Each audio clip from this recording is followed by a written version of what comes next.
আসসালামু আলাইকুম। আমি doctor Jannatul Ferdous, assistant professor হিসেবে কর্মরত আছি ইস্ট ওয়েস্ট মেডিকেল কলেজ হসপিটালে। এখানে শিশু বহির্বিভাগ প্রতিদিন সকাল ৯টা থেকে রাত ৮টা পর্যন্ত থাকে। তো আপনার সোনামণির যে কোনো সমস্যায় আমরা আপনার পাশে আছি সকাল ৯টা থেকে রাত ৮টা পর্যন্ত। তাছাড়া আমাদের এখানে শিশু ইনডোর, শিশুর আউটডোর, এছাড়া এনআইসিইউ আছে এবং এই এনআইসিইউটা একটা অত্যাধুনিক এনআইসিইউ। তাছাড়া এখানে যে ওয়ার্ডে যে জেনারেল বেডগুলো আছে, আমি বলতে পারি এটা খুব উন্নত মানের একটা কর্পোরেট হসপিটালের মতোই।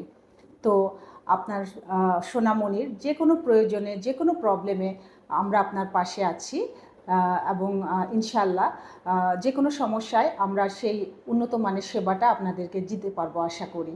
তো চলে আসুন আমাদের এখানে এবং আমাদের উপর ভরসা রাখার জন্য ধন্যবাদ।